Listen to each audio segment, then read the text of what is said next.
Hello and welcome to another episode of PPC Town Hall. My name is Fred Valles and I'm your host today.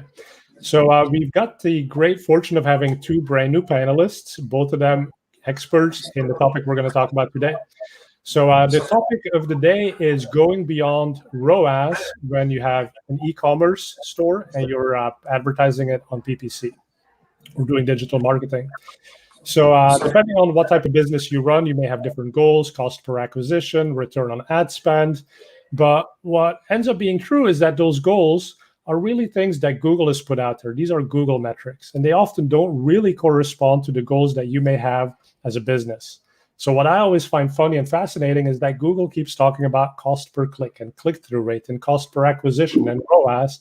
Yet when you listen to an investor call, from a public company on the stock market, they almost never talk about these same metrics. They talk about profits. They talk about revenue, right? So where is that disconnect? And what do we do when there is actually a disconnect between the metrics that Google gives us and the metrics that we care about as a business? So that's the topic for today. So let's get started with PPC Town Hall.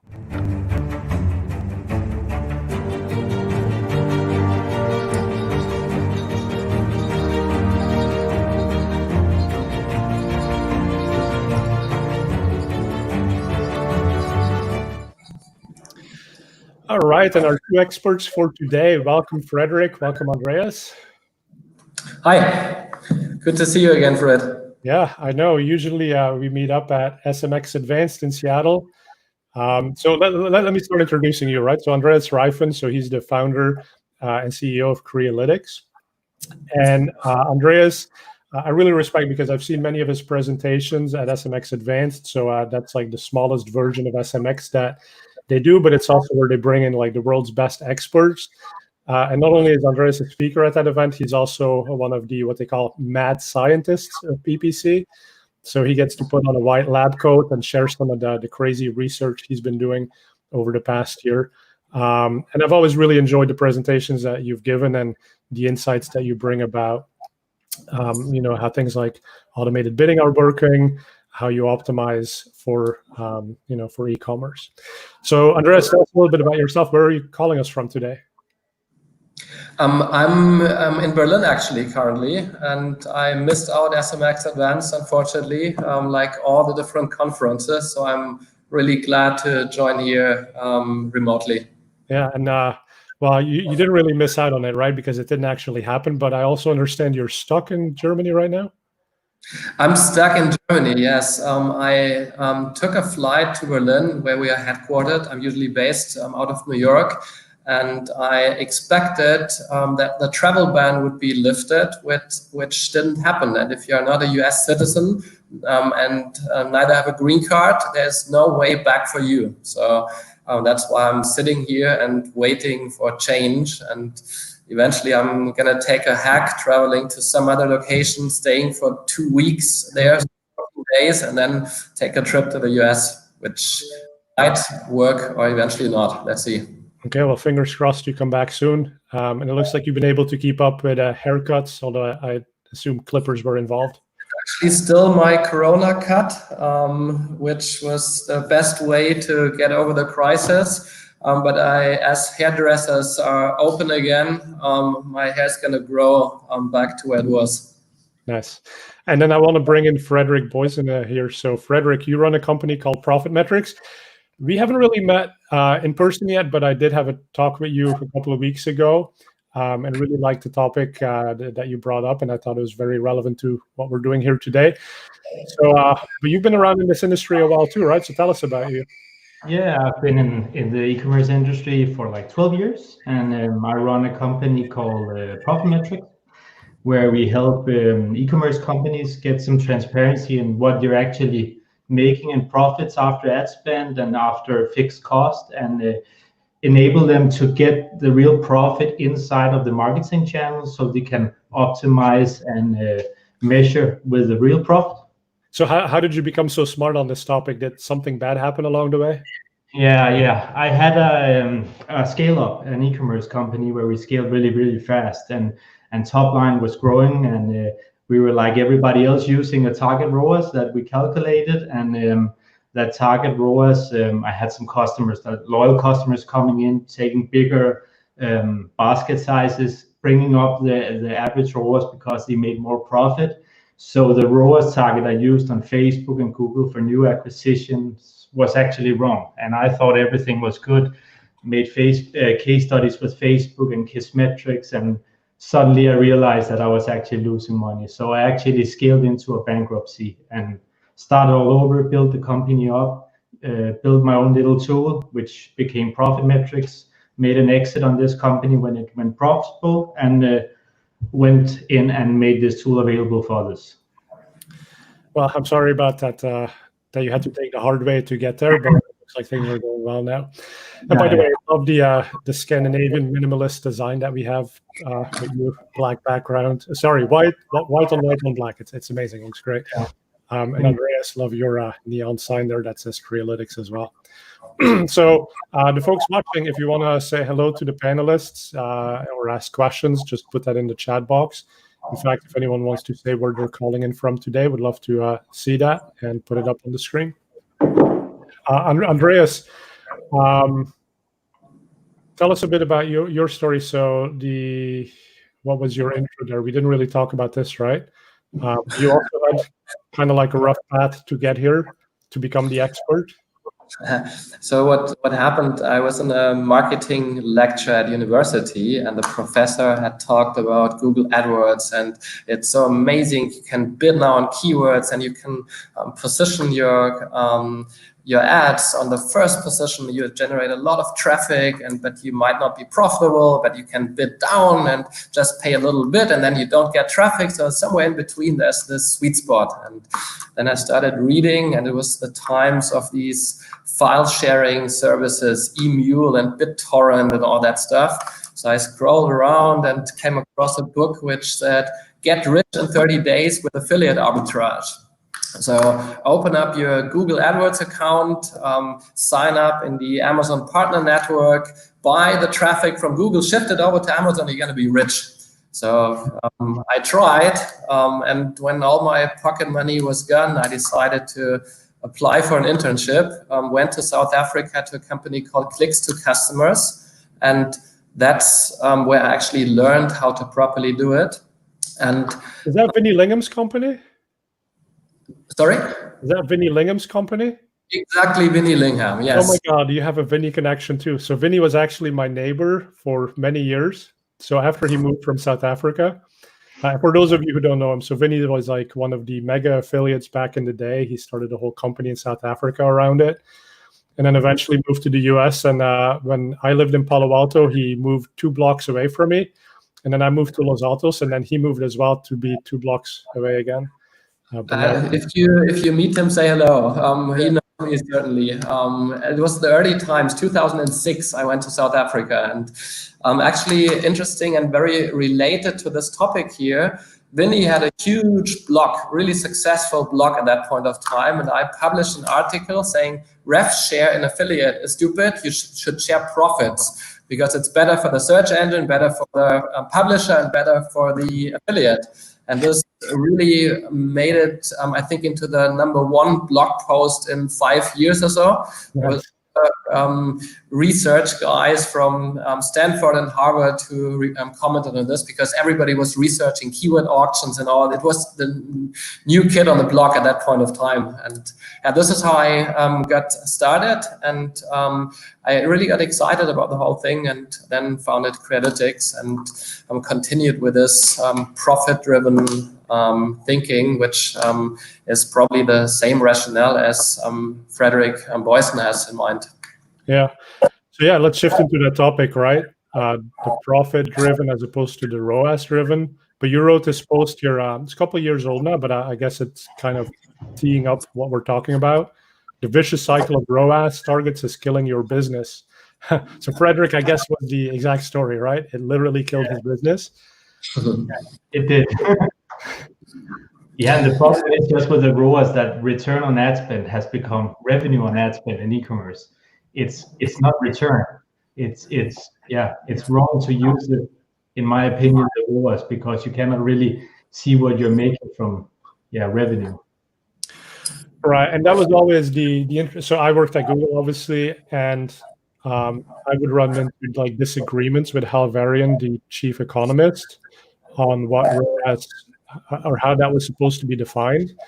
And was it like the profit that you made, or was it the revenue of just like what was in the basket? And obviously, there's a huge difference between the two, right? So explain a little bit like what is the absolute worst way that you can measure return on ad spend to eventually kill your business?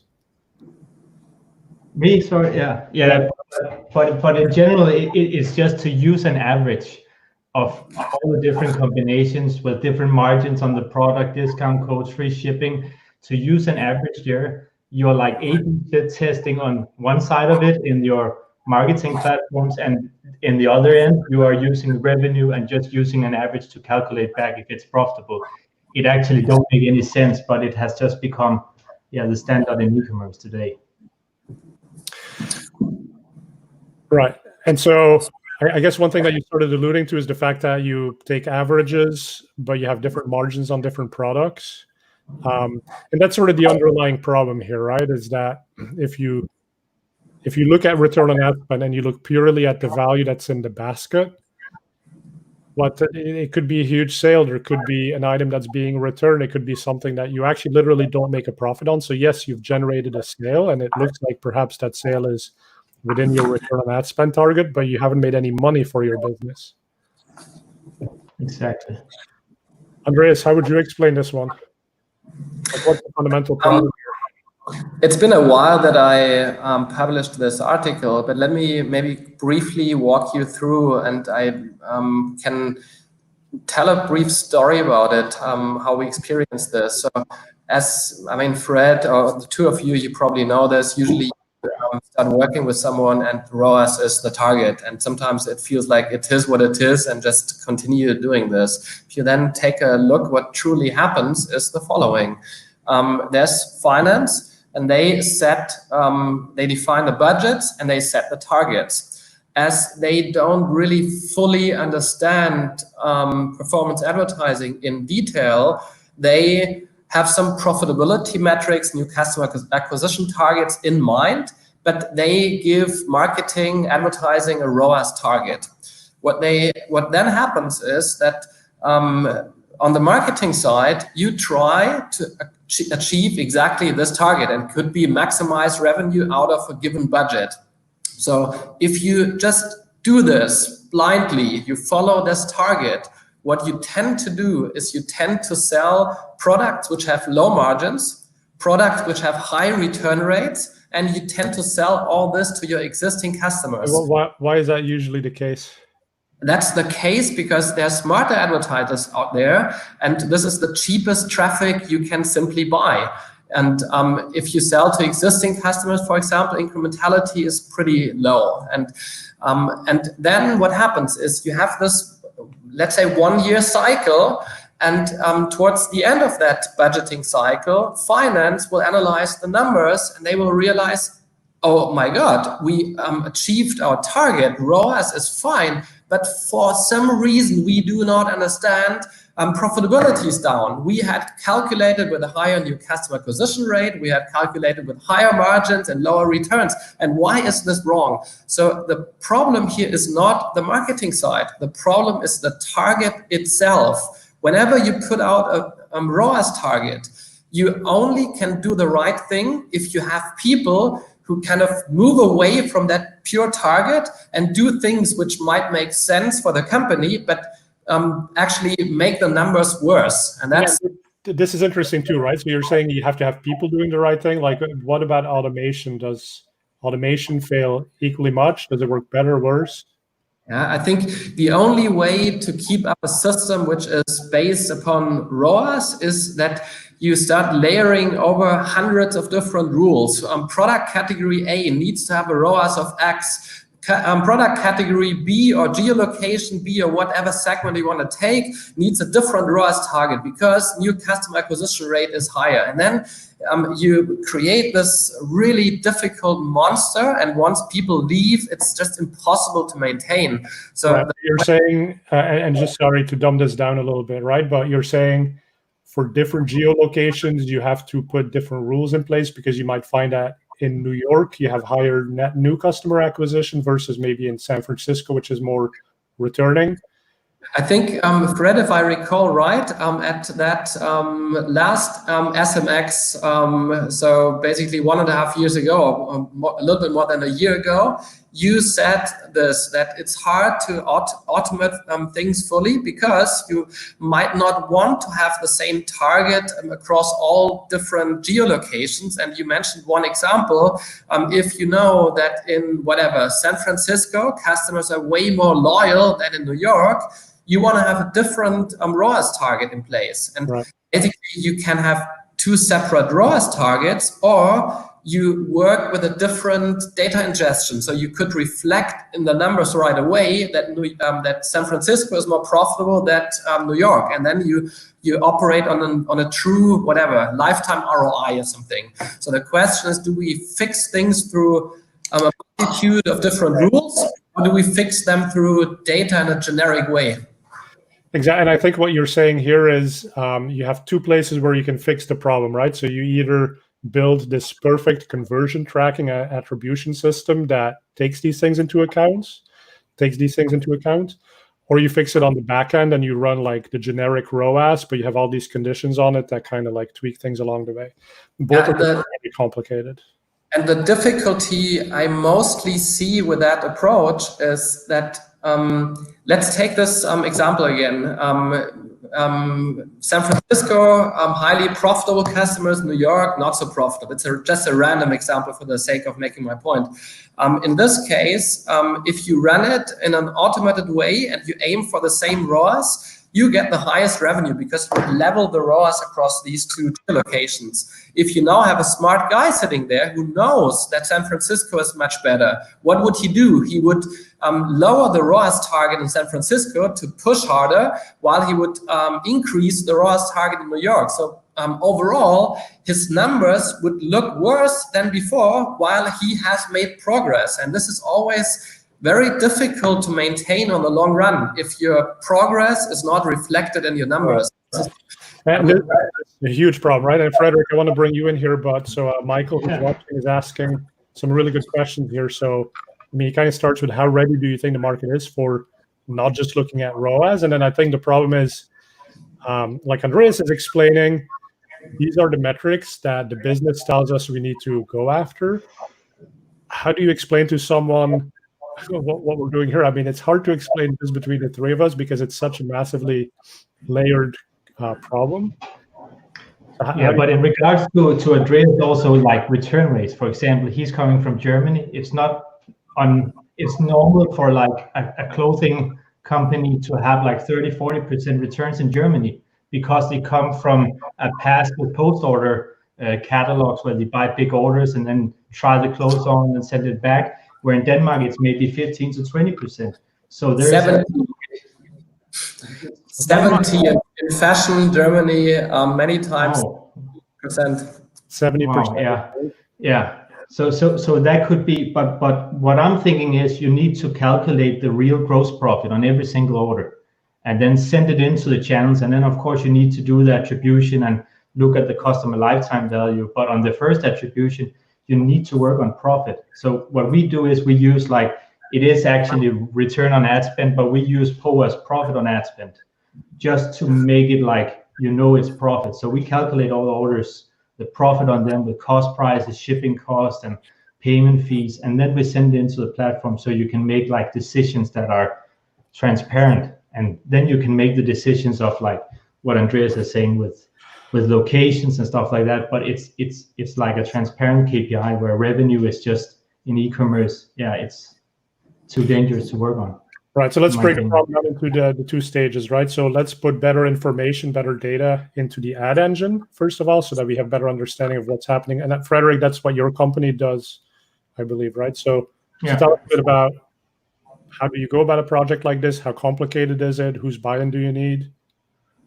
Yeah, but actually we for example have modules for most e-commerce platforms. So we get the cost prices in, then we get shipping costs, payment fees, and when an order comes in, we calculate the profit in real time, and then we send it to for example, into Google Ads server side or Google Analytics server side or Facebook Ads server side. So right, you so have that profit with attribution. Revenue, but you take out the shipping cost, the promo codes that were added. Yeah. You even take out like the affiliate commissions that may have been paid somewhere along. Yeah, exactly. Yeah, and discounts when you run sales and stuff like that. People often tend to not tell their agencies that the ROAS should change in that if they're using a ROAS in that period of time. So they're discounting heavily and still using the same ROAS targets, and then they're losing a lot of money on the sale. Where when you optimize for profit, it will be taken into the calculation that you have given discount codes or sales and stuff like that. So your system takes basically the shopping cart system and layers in all the costs of that sale, and then tells you what was still left after that, which hopefully is the profit. And then you take away from that how much you actually spent with the ad engine to drive that sale. Yeah. And you're left with a positive number. Hopefully. How do you count that for returns? Like Andreas was saying, 70% return in some categories in Germany. We are working on returns because we are going server side now, because I also see there is a big problem regarding client side tracking where people are missing maybe 10 to 15% of all their orders in the platform. So the transparency of the data is actually flawed. So we are going server side now, so we can also do some of this return and also try to forecast it, because I also see it as a problem that the return maybe happens 30 days, 60 days later, but the guys sitting with the marketing have already done the optimization on either the profit or the revenue right now. So at some point it should be forecasted on there to be really right. It's really cool stuff that I've seen, and not specifically in retail, but is building correlation models and regression models that take today's signals of like what was this user like and what were the attributes around it, and then let's compare it to other users that we've seen over the history of the company and how likely they were to return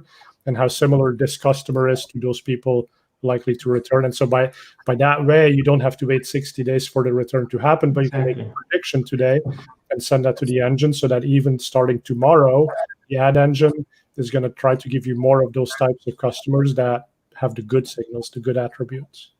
Exactly. So just like for example, you can take with returns, if people have like two sizes in the same order, there's probably a big chance of 50% of that is going to be returned. So you can already calculate it from that, and maybe on the brands or product if you have the data there. So it should be possible to forecast that. That's something we're working with now. It's not something we have, but it's something a lot of customers have asked for. Andreas, tell us a little bit about how you guys at Crealytics deal with looking beyond the ROAS and putting the right information in the system. So, I mean, what you just said, how you phrased your question, putting the right information into the system, it's a bold statement, because I think that's exactly what needs to be done. And it sounds so simple, but I think things are changing fundamentally. If you compare what we did like 2, 3, 4, 5 years ago and what we have to do going forward, that's a fundamental difference. Before, we were optimizing keywords and ad copies and landing pages. There were lots of things which are now fully automated by AI. But AI needs data input. So you manage everything through data. So providing the right information back to the system is key. And what we see that there are many more predictive elements in there, because I mean, it's very obvious that revenue doesn't make sense if you have different return rates, different margins. Revenue is just a very silly KPI, which makes things simpler, but it's never as good as working on profit unless you have a product assortment with the same margins and same return rates, which is totally unrealistic. You never find that. And then you have the predictive element when it comes to returns, as you just mentioned. So the way we are solving this is that we take a look at the product itself and historical return rates. If there's not enough data, we go to the parent SKU and take a look at these return rates, and then we move layers up and get more information in and try to come up with a prediction when it comes to the return rates. And then it's ultimately we need to put back a value per click when the click happens, and this must be reflected in the system. And what is the value of a click? That's the profit margin of the product sold, minus the expected returns, plus what I expect to come in terms of profits over a certain period of time. This could be just a day, then I'm optimizing just for profitability. This could be a year, then I have some portion of a customer lifetime value reflected. And if I make this visible to the bidding, AI is so smart already today that it will react based on what you put back. I think we won't have to care about too many other things, but if we get this right, I think we can actually benefit a lot from the tech out there.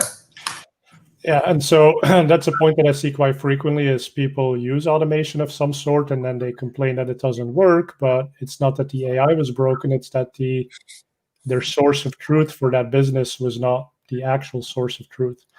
And then there's this funny example too, right? So, I mean, I use this one quite often, but as far as last click attribution versus something more interesting like data-driven, right? So if you have a last click attribution model and you're selling sneakers, all the credit is going to go to the very specific search right before the consumer buys that sneaker. No value goes to the brand searches, the generic searches like sneakers. If that's the data you feed into an automated system, the automated system is going to say the keyword sneakers is not relevant for a company like Nike or Adidas, which is completely incorrect, right? Because it's super relevant. Like that's a huge part of their business. But if you didn't give that AI system insight into that, like mistakes are going to happen. And now the reason that this was fine for many years, we all ran on last click attribution. And it's because people like you and me, we were looking at making the bid changes. It wasn't the machine doing it.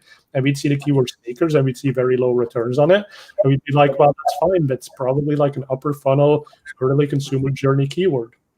So that's why whoever is curious what the impact of what we would call data activation is, in fact, should do one experiment. I really recommend doing this. You let ROAS run, and in one instance, you provide first click data, and the second instance, you provide last click data. And then you analyze the retargeting share of the first click setting and the last click setting. What you will see is that you will have a tiny little retargeting share if you do first click, because credits are all allocated towards the first click, and the engine learns this retargeting stuff just doesn't move the needle because no credits coming in, so it pulls back, and vice versa. So it's very clear you use the same bidding engine, the same tech stack, everything is the same, but you just flip the data input. And I mean, if you test for incrementality, what is very clear, the difficulty in general we have today is that the more inclined users already are to buy, the better the results will of course look like, but the lower the incremental impact will ultimately be. So nobody will can today answer the question whether you should actually bid up on your retargeting stuff or whether you should rather bid down, because you have two effects into different directions, right? Phenomenal last click KPIs if you do lower funnel retargeting, but low incrementality, and nobody really knows what the true the right strategy would be. Yeah, and incrementality is this huge topic, and I know you talked about it quite a bit last year at SMX Advanced.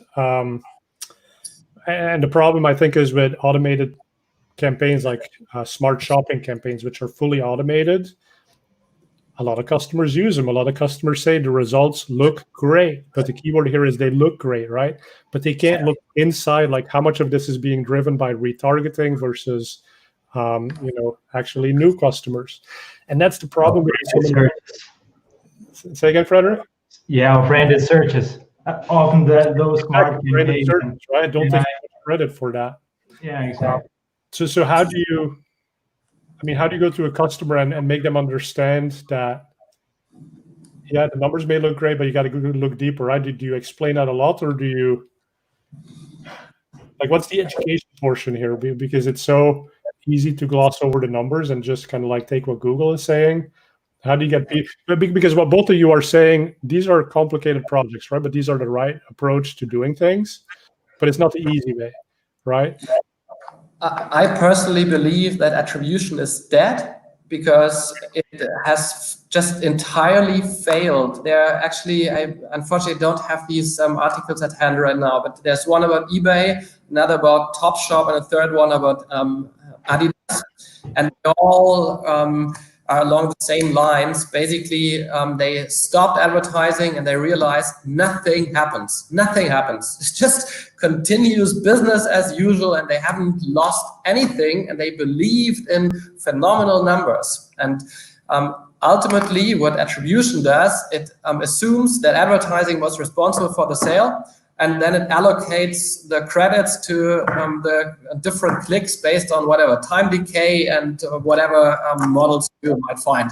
And I mean, if you have 10 retargeting clicks and someone has just recently visited the site and put 50 products in the basket, it's quite likely that this person used a shortcut and would not buy. So the only thing which can prove value, in my opinion, is running isolated dedicated incrementality tests, audience-based, where you can truly find out what the impact is. And this is what I feel the only field which will never, ever truly be tackled by the large companies. It won't be tackled to the full extent by Google nor Facebook, because there's just no interest in making fully transparent what the true impact of everything is. And that's in the job of the marketer to figure out what I really get. Yeah. And it was crazy because at the Google Marketing Live event last year, I was talking to some of the product managers on smart shopping. And I was like, well, one of the reasons we don't want to use it is because we don't have insight into the incrementality and like, what are you putting too much into remarketing? And just the way that they looked at me, they were like, wait, that's a concern. And meanwhile, like search engine land was ablaze about this topic, right? So there's sometimes such a huge disconnect. And I don't think Google necessarily wants to hide it, or if they are trying to hide it, they're doing a very good job looking surprised. But it just seems like an oversight sometimes. I mean, hey, we need to understand this as well. They're running a business, and if it says, in the end, it's all about ad sales, and it's fine. If you buy ads, you need to know that the numbers you see have nothing to do with reality. It's some random number you get, and the job is to really figure out what needs to be done. And I think that was from the very beginning the biggest issue of all the different bidding tools out there, because they base decisions on some numbers which were tracked without even attribution in place, without incrementality measurement. So all the decisions were based upon a random number, and then you have a better algorithm operating on some random number, which doesn't really make sense in all the cases. I think the market is changing in that sense, because there's so many things have gone away that what stays is the measurement piece, and really understanding how much money you put into different channels or even sub-segments within channels. What we do actually is we have a dashboard where we take away the attribution fully. So we actually look, what are your gross profit, what are you using on ad spend, and what are you making in gross profit after ad spend, and what is the gross profit after ad spend ratio. So you can actually see, okay, do I use $10,000, $20,000 more this month or the last week? Can you see, will our gross profit increase? Will we keep those ratios the same? So after that, you can start trying to allocate it with some attribution, but actually looking at what is happening to the company, what is happening to the bottom line, without looking at that attribution that looked really great in Facebook and really good in Google, and there is some mismatch over the orders. So you can actually just look at the financials instead of looking at the attribution. So I think we understand the problem. The measurements that we've been using are wrong. The data that we're sending into the systems are wrong. Let's solve the problem here, right? For the people listening in, obviously they can use your tool, Frederik. They can work with Andreas and Crealytics. But how big of a client do you have to be? How much do you have to spend? And where do you start with fixing this problem? What's step one if you haven't done any, if you've just been using ROAS as the target? Where do you start? Andreas, you can start. Doesn't matter. You started, so go ahead. Yeah. For us, you can start with 5-10 orders a day, up to as many as you want. It doesn't matter. It's just to get that. I think it's really important to get that right KPI and that transparency all the way from the start when you scale. But of course, it gives you a bigger impact the larger customer you are. But it's the same problem no matter how big or small you are. Frederik, you're saying it doesn't matter how much you spend. You can put your tool in place and at least start sending in the right data. And then it just becomes a matter of over time building up enough data points so that the system can start optimizing against it. Yeah. By the way, what's your entry price point for your software? It's around $20. Then you have $220, 250 orders included, but we go up, we charge per order you get in a little transaction fee. Okay, so that's great to know. It's a page model, and that works with Shopify, Magento, WooCommerce, all the platforms. We can also do universal integrations through tag managers and stuff. So it's really easy. Okay, so that's as long as you have the cost price on the products, it's easy. That's like a good starting point. Doesn't seem to be too expensive. How long does it take to set up an integration? If you are on a Shopify or a Magento, between 15 and 30 minutes. That's all. We have one-click installers for everything. That sounds like everyone should just go and do that today then. Of course. Andreas, what about in your case? We have a totally different focus. We are rarely managing accounts less than $10 million a year. So it's rather enterprise level and totally different approach. 10 million a year, are you talking ad spend or revenue? Ad spend, 10 million per year. That's our sweet spot. It's interesting where we invest most of our work, because it's always perceived as being a very technical problem. And in my opinion, we are solving to a great extent an organizational problem, because there's a marketing department, there's finance, there are budgeting processes, there are ROAS targets across the organization. And now everything needs to change. It starts from the data delivery, data ingestion and activation, which is the technical side. This can work very fast to very long, depending on what setup clients have, and you never know what you find. We've seen this working in a few days, and we have seen projects where it takes a year or longer because they have no way to access the data. And until you get everything, a year has gone by. But essentially, there must be a lot of education across different departments to be able to actually implement this. And what we've seen is some, let's say, shadow methodology just in marketing, which isn't understood by other departments. And this never really works. And you need many very senior stakeholders to buy into this. And sometimes you can make it work technically, but then there's someone, yes, but now budgets are down because you don't hit a certain ROAS target. And you have to say, stop it. We don't have ROAS targets here. We consciously decided to go after long-term profits, customer lifetime value. And this is in large corporate organizations, sometimes the most difficult piece, and it's very, very time consuming. And we are delivering this piece as well, which is, by the way, something which is more and more tackled lately by the large consultancies like McKinsey. They are going in and review, is marketing aligned with the overall business strategy? And the overall business strategy in retail is fully focused on customer lifetime value, while marketing is doing something else. And that's how we connect it. That's interesting, right? So, and we have a lot of PPC agencies and consultants who watch.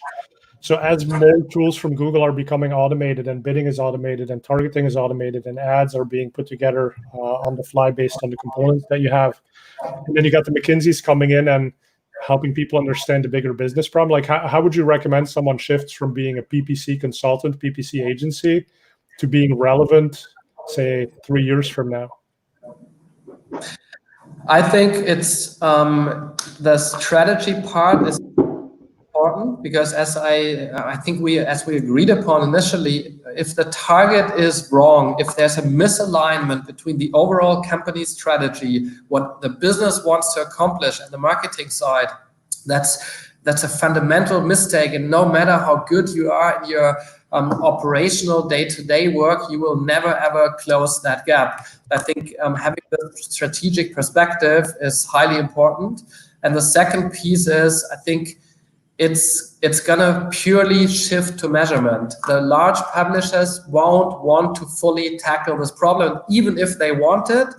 You don't want to let them do all this, because in the end, this is your money, and you need to understand what you are getting back, and will become the #1 capability going forward. And how much of this measurement is because of the walled gardens? And so Google's not going to share data with Facebook, it's not going to share data with Microsoft, it's not going to share it with all of the others. Is there a place where you are aggregating that and then making decisions across the board?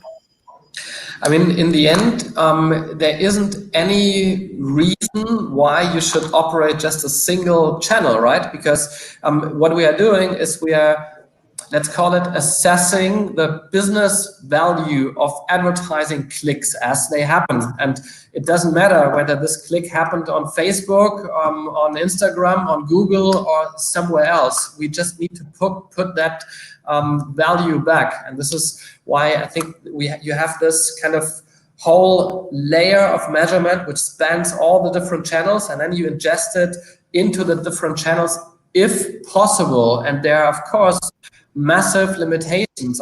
In Facebook, for example, it isn't that easy. Also in Google, it's not as easy if you want to attribute a specific value to a specific click in the journey.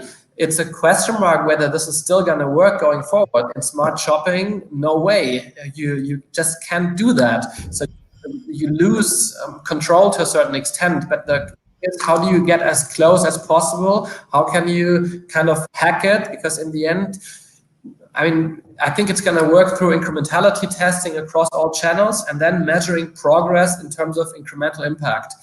And yeah. It looks easier, but the complexity actually is even getting higher, in my opinion. Okay, so buckle up and be ready for a significant project, but it's worth it in the long run. Okay, Andreas, Frederik, stick around. We're going to take a look at the news here, so everyone stay tuned.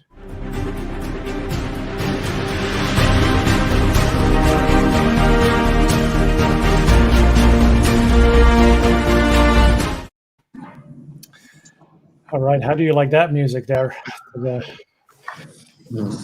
Okay, so first, the news article that I pulled up here. So Search Engine Land did another study asking people when they're going to be traveling back to conferences. And the majority right now says no in-person events until the second half of 2021, so summer of next year, basically.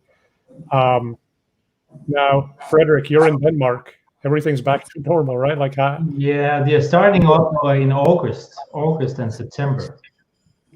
There is some events that are supposed to be scheduled there. So I think it's allowed now to do it. I think it's up to 100 people now, and then it will become 500 people. But you say in August it should be open for as many people. Would you guys as speakers go back to an event in 2020? I don't know. Andreas? Whether I have a speaker gig in 2020? Yeah, I mean, if something came up, would you actually go and speak in person? I would. I don't have a reason to be scared. I went through COVID already, so I'm fine. Whatever is needed, I can do it. It's unlikely that's going to happen. I mean, as everybody knows, we are also running our own conference in New York. It's called New York No-Go, about retail media. And it's always hard to get the attendees. And everybody who's running conference is already struggling bringing attendees in. And now it's probably almost impossible. So you might end up with a quarter of your attendees by doubling your effort. And I think there's no point about running a conference this year. And I hope it's going to pick up again at some point. I feel it's working. We can have these just virtual conferences, but it's also a different situation because we still know each other from physical experiences, right? And at some point, I think it makes sense to see people in person again and have a real touch point and not just remotely. So I think it's okay for a while, but I'd like to get in touch again with people from the industry. It's a different feeling being in the same room, but it's still possible to get the content across. Yeah, I agree. And I'm happy we have Frederik on the call today. We haven't met him at SMX before or any of the other events. So starting to build new networks, it seems to be possible even in the virtual world, but there's definitely something to be said for having a beer, sharing a little bit too much information, and getting some cool details about how stuff actually works. All right, so the second article I pulled up here, Google adds increased visual options for shoppers and brands. So this was announced just about 2 days ago, but they have image ad extensions. So that's what they might look like on mobile devices. So put an image next to your ad. So obviously shopping ads have been huge with images included in them. Consumers love them, but now there's more images as well coming to text ads. Smart shopping. Let's actually talk about smart shopping for a second here. So this is evolving. Google is automatically pulling in data like free shipping, special offers that you have. Maybe mostly for Frederik, smart shopping, do you see people using it? Do you like it? I see different results. Right now, I'm actually seeing it's working pretty well when they jump to using gross profit in the target ROAS inside of Google. But as far as I see it, the main problem is you don't know what is going on, like we talked about before. And sometimes Google predicts to maybe take some products that you maybe not have a really good margin on, but they can make a good revenue, and you hit those ROAS target that your financial department set. But you're actually not making a lot of money when using smart shopping. Right. It depends. Andreas, I'm going to assume if you have $10 million of ad spend a year in an account, you're probably not running a smart shopping campaign. Correct. So what does the ideal structure look like in your mind for shopping? Do you split out campaigns by ROAS targets, by product lines? How do you do it? So what we mostly currently focus on is actually on the data and just data activation piece. We've started tech levels. One is what we discussed initially. What is the actual order margin excluding expected returns? The second piece is we calculate or estimate a customer lifetime value. What we do is if we know it's a new customer, we put it into 3 buckets: high value, mid value, low value. And how do you split? Sorry, I'm missing how you split your campaigns around that. We don't split our campaigns based on that. We split by existing customers and new customers. So we have 2 buckets. So that audiences. Exactly. Okay, and what do you? So how do you start with your campaigns? Though, I mean, do you tend to group products by category? Actually, I haven't done this in quite a while, Fred. I'm not sitting in front of the computer anymore. So what I know, before we switched to fully automated ROAS, what we did is we split by query type. And we did this very, very early on. So we split by the Martin Rutgerding. Sorry? The Martin Rutgerding principle. Yes, so I mean, branded terms with a specific product name in there. Second category, just branded terms without specific product, and generic terms. And then we differentiated the bids in order to get the more specific traffic with higher bids in. This is no longer necessary, this structure, and we see that ROAS actually doesn't benefit from having this structure. Right. I think the whole how we structure campaigns in Google Shopping isn't as relevant anymore, since ROAS is operating on this and they have all the information anyway. So as soon as you flip, I think this becomes a secondary problem, and we're rather trying to fix it by data ingestion. Data ingestion. Okay, cool. So campaign structure doesn't matter that much anymore, but then you do have different audiences based on expected returns, expected value. And that's what you overlay on top of those campaigns. No, we just we don't split this by audiences. What we do is we just segment between existing and new customers, because these are there's different value. A new customer always has a customer lifetime value on top, and we'd like to just segment this to specifically target these guys. The whole rest, of course, we set up audiences. For example, cart abandoners. What we then do is on the attribution side, if we find out that this is low incremental value, we can manipulate the conversion values so the whole audience segment gets low credits and the bidding pulls back. That's how we do it. Nice. I just want to bring in another screen here. So Google just launched predictive metrics. This is only about 1 or 2 weeks old.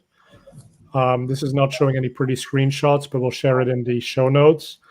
But so if you don't have the really high-end capabilities that Crealytics and Metrics have, this is something that's baked into Google Analytics. It will tell you audiences based on predicted churners, predicted high-value shopping carts, and those types of things. So it's a really good way to get started with some of the things the panelists are talking about today.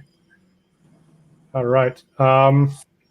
This one's sort of near and dear to my heart. I know it's not as important for both of you, but I do want to talk about it because it is PPC news. So Privacy Shield, which was the data transfer mechanism for GDPR for companies that need to get that data into the United States, has been invalidated.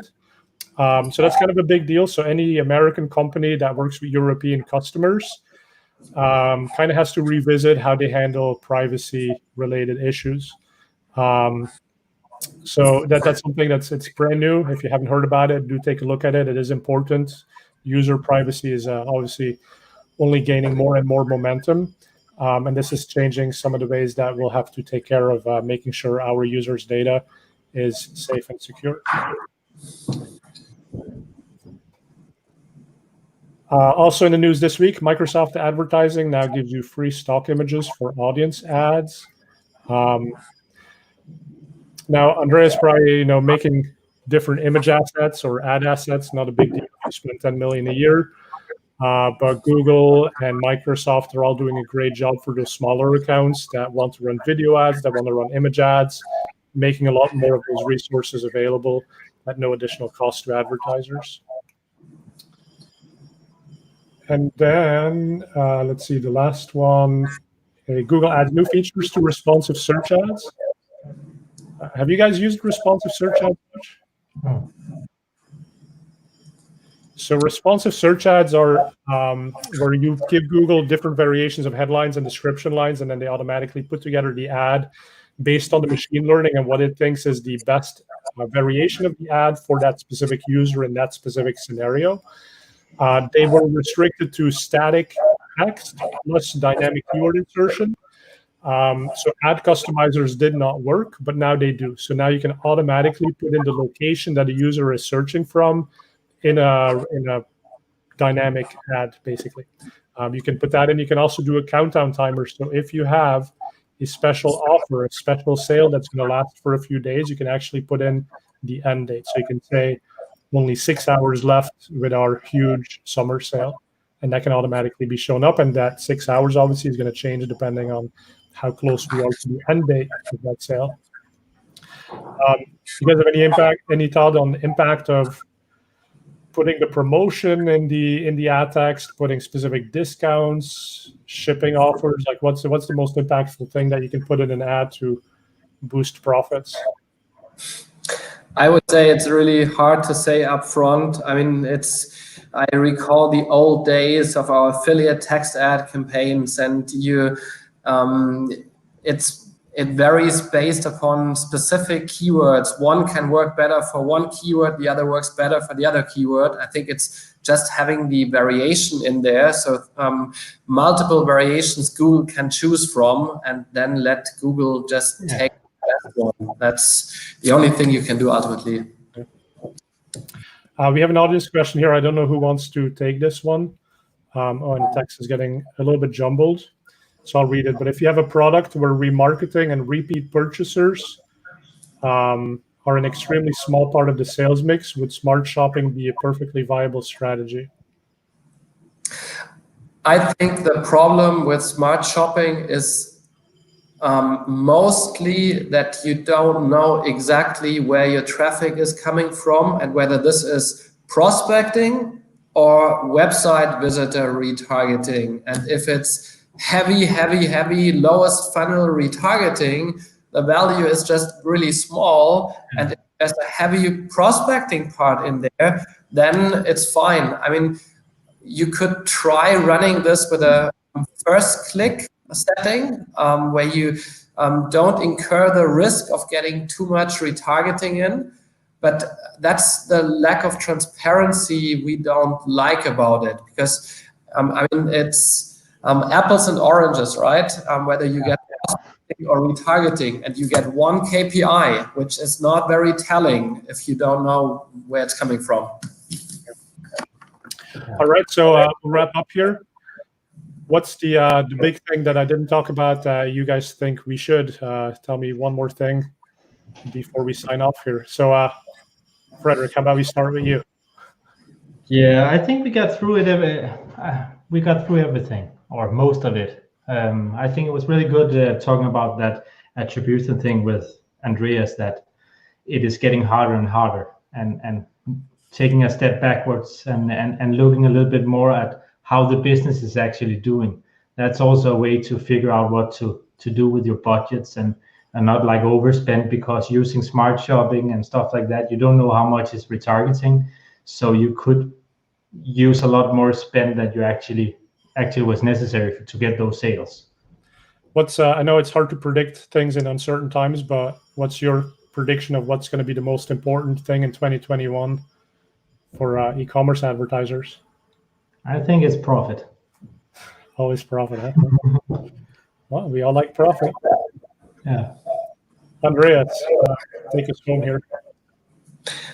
I can only repeat myself what I said before. I think everything is on the measurement side going forward. And it's really hard to truly figure out what you are getting. And as AI is taking over, it's the only thing to manage AI is through data input. There is no other way. And I think that's the key reason why we should refocus ourselves away from the many operational executional things towards finding a solid bulletproof methodology to be as good as possible when it comes to measurement. It won't be perfect because the large publishers won't allow us to, but the one who's mastering measurement is going to be the best marketer around. That's what I truly believe in. Right, I think that's a really good point. So don't wait for perfection to at least put something in place. And I think ultimately all these measurement systems are just trying to do the best possible job of correlating what happens in the real world to what you see in your measurement systems. And so there is no right or wrong way to measure. There's just ways to incrementally get better at it and use that to drive more business value. Good, well, both of you, thank you very much for joining us. I'd love to see any blog posts that you write on this topic. I know for people listening and viewing, these were some complex things, and it might be easier if we put some visuals around it. But do reach out to Andreas Reiffen at Crealytics.com and Frederik at ProfitMetrics.com if you want to follow up. And we'll take next week off, but then we'll be back the week after with another PPC Town Hall. So thank you all for watching. Thanks for having us. Bye. Bye.